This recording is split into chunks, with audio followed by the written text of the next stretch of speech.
শুরু করছি রিতমায়ের প্রেমকথা উপন্যাসটি। লিখেছেন রিক্তা ইসলাম মায়া। পর্ব 4। হাতে প্রেম চিঠি নিয়ে হাঁটছি, সাথে ফিতে দুটো লাল গোলাপও আছে। এগুলো কিছুক্ষণ আগে আমাদের কোচিংয়ের এক সিনিয়র ভাই দিয়েছে। সে বরাবরই আমাকে প্রেম নিবেদন করে যাচ্ছিল বিগত 1 মাস ধরে। আমি তার ডাকে সাড়া দেইনি কখনো। সাড়া না দেওয়ার পেছনে যথেষ্ট কারণও ছিল। আমি বিবাহিত মেয়ে, আর বিবাহিত মেয়েদের যেমন প্রেম ভালোবাসা মানায় না, ঠিক তেমনই মানায় না তাদের হাতে প্রেমপত্র, সেটাও। কিন্তু এই কথাটা কিভাবে বোঝাবো গর্দভ ছেলেদের? বিগত 1 মাস ধরেই কোচিং এর ভাইয়াটি আমাকে এটা সেটা বলে জ্বালাতন করত এতদিন। কিন্তু আজ তো সরাসরি ফুল আর চিঠি দিয়ে বসলো এক সিনিয়র আপুকে দিয়ে। আমি প্রথমে নিইনি, পরে আমার অনুপস্থিতিতে এসব আমার ব্যাগে রেখে গেছে। সেটা আমি মাত্র ব্যাগ খুলে বুঝতে পারলাম।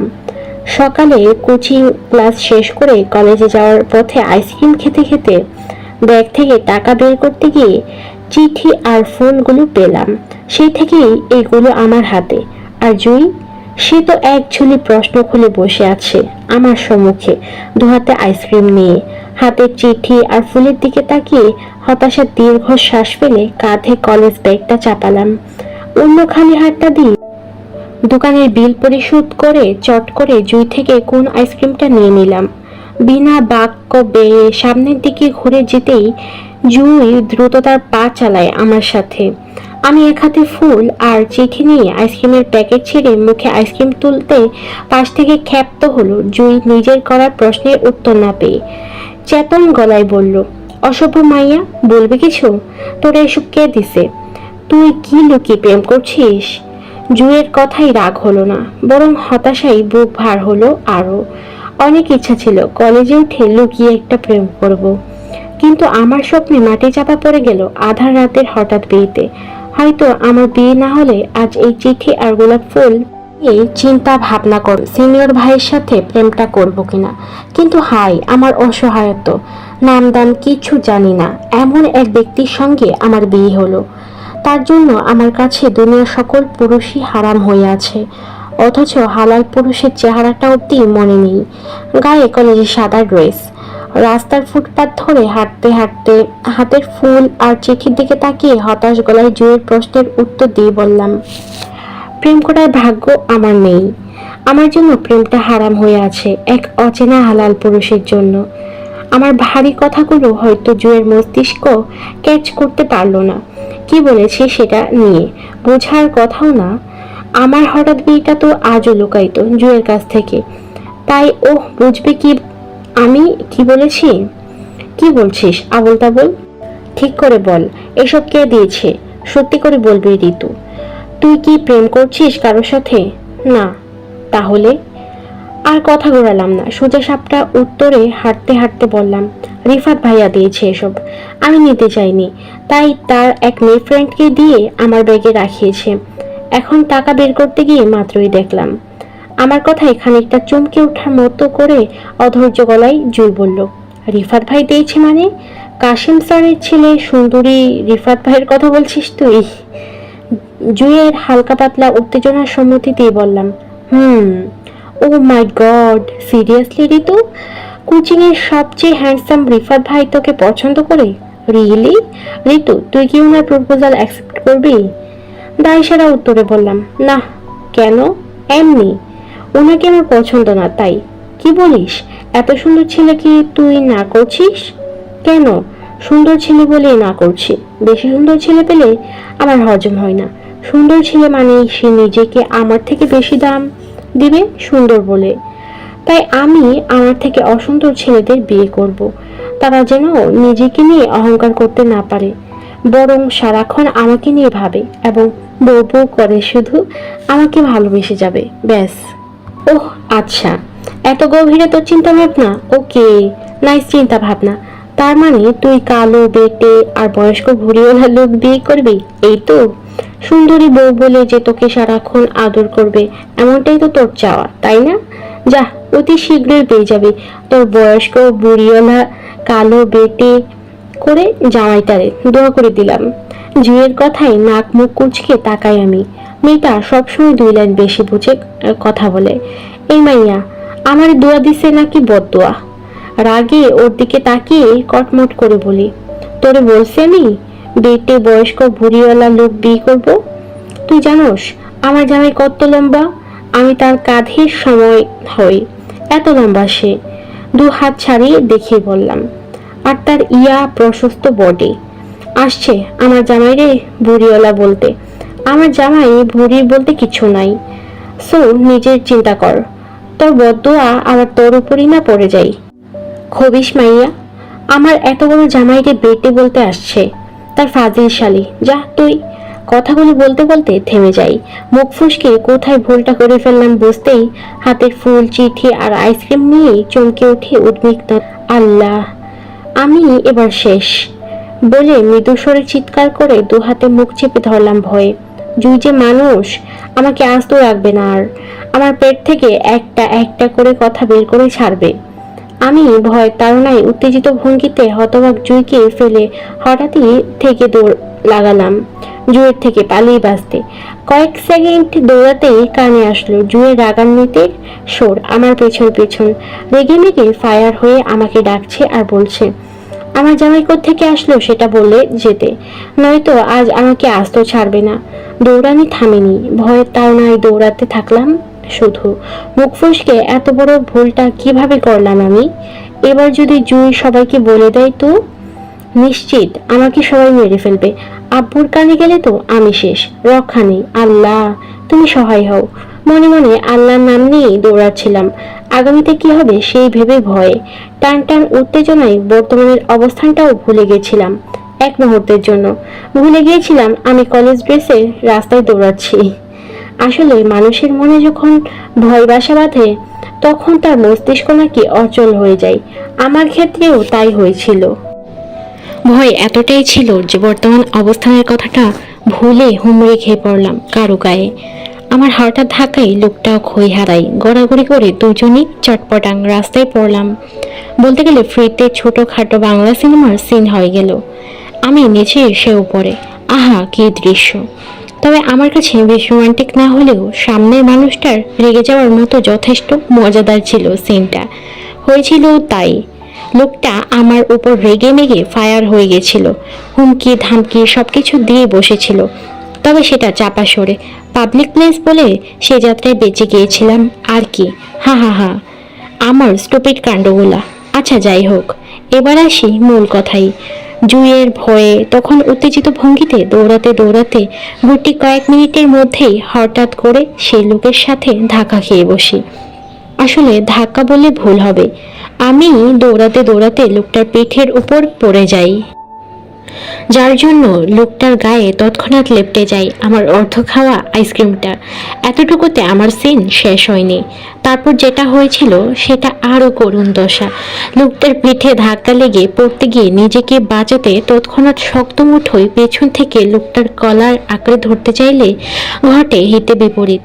লোকটার পেছনের কাপড়টা ছিঁড়ে ফুঁড়ে লোকটাকে সহ ঠাস রাস্তায় গোড়াগড়ি করে পড়ে গেলাম। তখনই নিচে পড়ে কইনে আর কোমরে ব্যথা পেয়ে মাগো বলে মৃদু চিৎকারে পাশে তাকাতেই দেখলাম একটা দামি আইফোন আমার হাতের কাছে রাস্তায় পড়ে গড়াগড়ি খাচ্ছে। মোবাইলের ডিসপ্লের যা অবস্থা, এই ফোন ইহকালে ঠিক হবে বলে আমার মনে হচ্ছে না। ছোট মাথায় তখনই প্রশ্ন আসলো, এত দামি ফোন কে এইভাবে ভেঙে রাস্তায় ফেলে গেল? ইস, ফোনটা দেখতে কি নতুন! এত ভালো ফোন কেউ ভাঙে? এই ফোনের মালিক নিশ্চিত উগ্রবাদী পাষাণ বড়লোক হবে। টাকার গরমে রাস্তায় এত দামি ফোন ভেঙে চলে গেছে। ছে, এই জাতি সভ্য হবার নয়। এক মুহূর্তে নিজের জন্য নিজের ব্যথা ভুলে ফোনের দিকে তাকিয়ে আনমনেই বলে উঠলাম, আহারে এত দামি আইফোনটা কোন পাষাণে ভাঙছে আল্লাহ জানে। মানুষ বড়লোক হলে যা হয় আর কি, টাকার দাম নাই এদের কাছে। এসব জাতি টাকা পয়সা দখল করে সরকার কেন যেন বাংলাদেশ বর্ডার পার করে দেয় না আল্লাহ জানে। রোহিঙ্গা হয়ে পরের দেশে ঘুরলে বুঝবে টাকার মায়া। কথাটা বলে হাত বাড়িয়ে ফোনটা তুলতে গেলে বুঝলাম আমার হাত কোথাও আটকে আছে। হাত নাড়াতে গিয়ে রাস্তার সাথে ঘষা লাগতেই ব্যথায় আহ করে উপর দিকে তাকাতেই আতঙ্কে উঠলাম আমি। মুহূর্তে আল্লাহ আমি শেষ। এতক্ষণ যাবৎ ভুলে যাওয়া ঘটনাগুলো একে একে মনে পড়লো আমি কাউকে নিয়ে রাস্তায় পড়েছিলাম। ভয়ে আতঙ্কে শীতে গিয়ে লোকটার শক্ত মুখ পান এক পলক দেখে মুহূর্তে ঘাড় ঘুরিয়ে তাকালাম ভাঙ্গা ফোনটার দিকে। আহ, যা বোঝার তখন বুঝে গেলাম। এই ফোন ভাঙ্গার আসামি অন্য কেউ না, আমি নিজেই। তৎক্ষণাৎ আমার হঠাৎ ধাক্কা লাগায় লোকটার ফোন কান থেকে নিচে পড়ে ভেঙে গেছে। নিজের ভুলে এবার বেশ জোরে সোরে কান্না পেল আমার ভয়ে। এত দামি আইফোন ভেঙে কি যে করব ভেবে না পেয়ে এক মুহূর্তের জন্য ইচ্ছা হলো হাত পা ছড়িয়ে রাস্তায় বসে কান্না করি। বহুত কষ্ট নিজের কান্না আটকে রেখে আইফোন থেকে দৃষ্টি সরিয়ে আবারও মাথা তুলে অপরাধীর চোখে লোকটার দিকে তাকাতেই আতঙ্কে চমকে উঠলাম ক্রোধিত ওই রক্তিম চোখ জোড়া দেখে। তখনই আমার খেয়াল হলো, আরে লোকটা তো আমার পরিচিত। সর্বনাশ, ফোন ভাঙার জন্য আর কোনো মানুষ পেলাম না। সোজা কলেজের ভিপির ছেলে রিদ খানের ফোনটাই ভাঙতে হলো আমায়। শেষ, আমি শেষ। আতঙ্কে যখন বুক ঠকঠক করছিল ভয়ে, তখনই আমার ভয়টা বাড়িয়ে দিল রিদ খানের চাপা গর্জনে।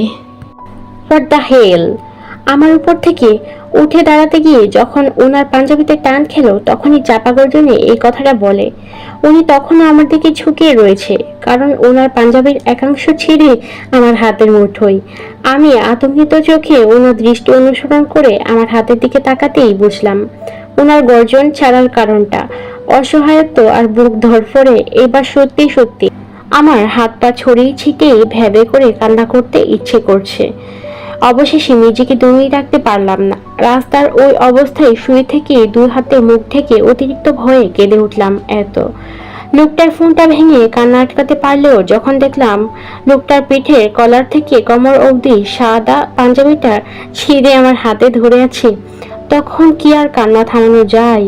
এত বড় ভুল! হুম, ভুল নয়, ঘোর অপরাধ। এত বড় অপরাধ করেও কি স্বাভাবিক থাকা যায়? না, যায় না। আমার তো এই মুহূর্তে ইচ্ছা করছে কাঁদতে কাঁদতে একটা সাগর বানিয়ে ফেলি। সেই সাগরের পানিতে হৃদ নামক লোকটা ভাসিয়ে দূর কোথাও পাঠিয়ে দিয়ে যাতে আমি বেঁচে যাই। আমার কান্নার মধ্যে লোকটা উঠে দাঁড়ালো। আমি তখনও কেঁদে যাচ্ছিলাম, তবে আঙুলের ফাঁক দিয়ে লোকটাকে দেখছিলাম কি করে। লোকটা গায়ে সাদা পাঞ্জাবিটা ঝেড়ে উঠে রাগে কটকট করে ঘাড় বাঁকিয়ে নিজের পিঠ দেখতে চাই।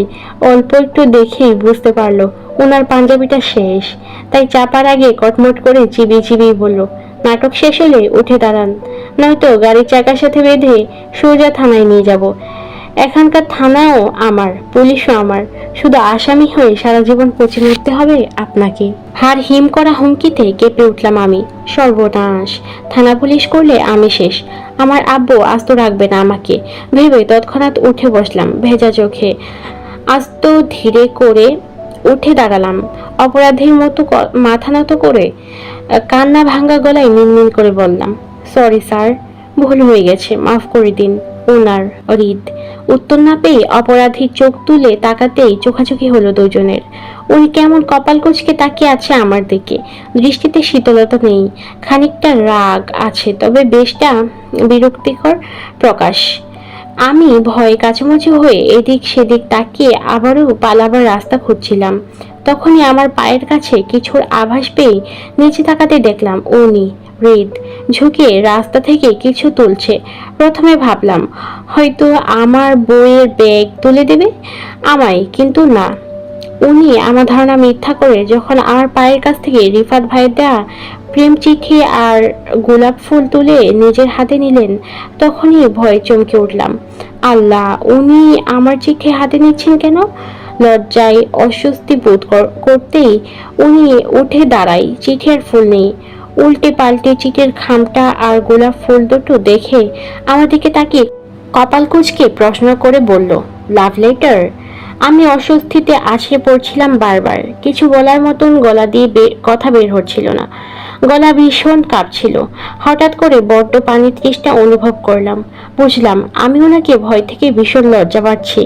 তাই হুট করে হাত বাড়িয়ে ছু মেরে ওনার থেকে চিঠিটা নিতে চাইলেও নিতে পারলাম না, কারণ উনি আমার থেকে আরো এক ধাপ এগিয়ে তৎক্ষণাৎ চিঠিটা মাথার উপরে তুলে ফেললেন।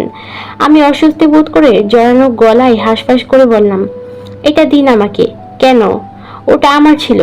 আমার ছিল বলতে এখন নেই।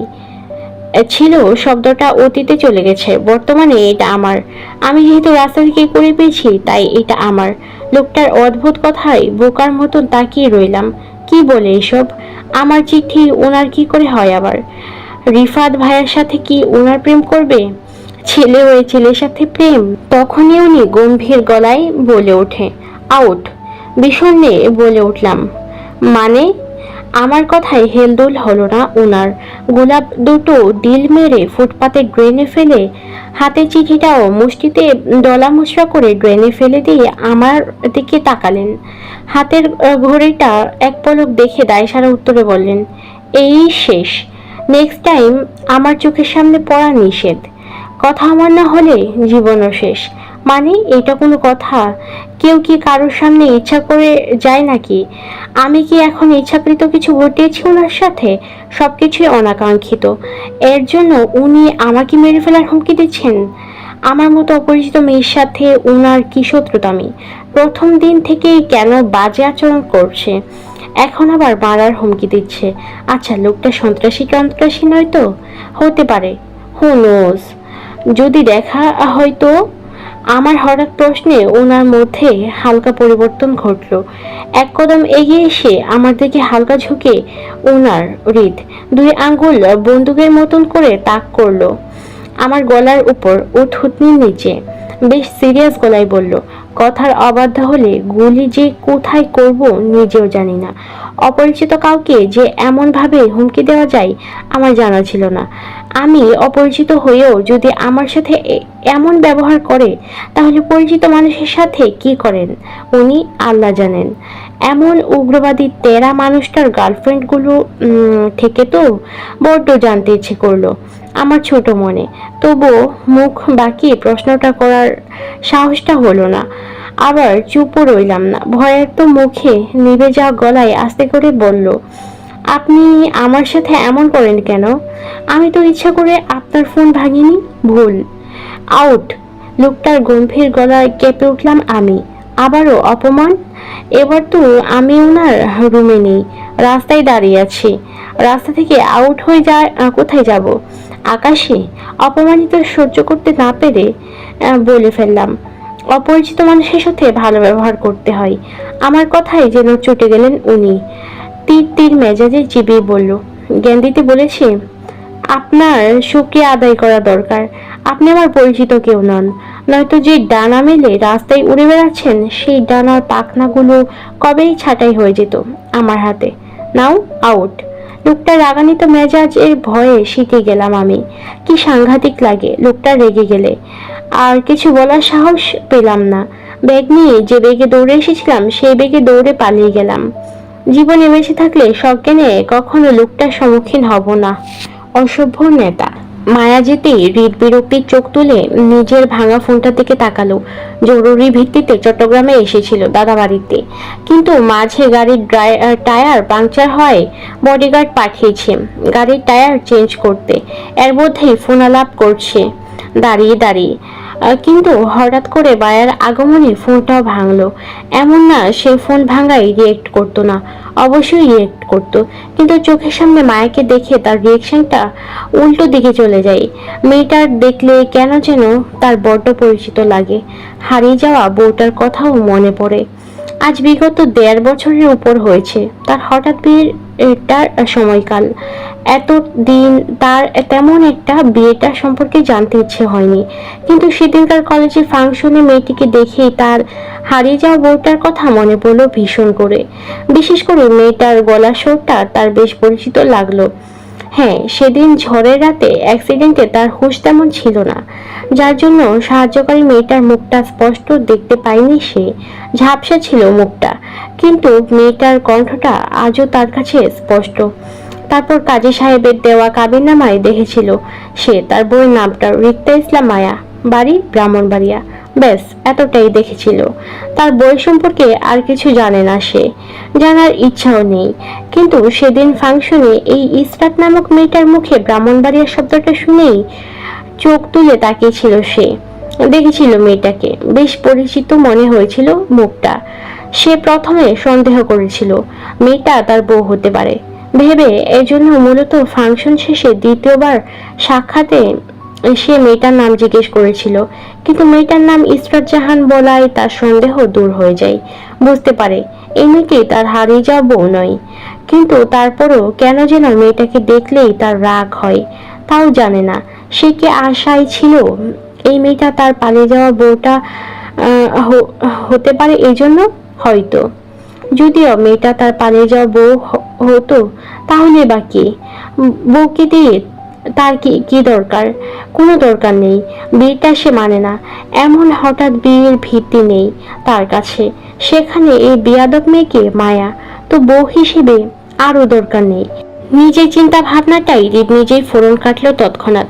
নিজের ভাবনায় নিজেই বিরোধিতা করলো। না, এই বেয়াদব মেয়েটাকে মায়া তার বউ হিসেবে নিজের জন্য দরকার না হলেও অন্তত আজকে একটা থাপ্পড় মারার জন্য হলেও মেয়েটা তার বউ হওয়ার দরকার ছিল। রাস্তায় দৌড়াদৌড়ি করে প্রেম চিঠি নিয়ে ঘুরে বেড়ানো বের করতো, মাথা তুলে আছড়ে আছড়ে যদি দম না বের করতো তাহলে তার রাগটা কিছুটা কমতো না। বেয়াদব নারী।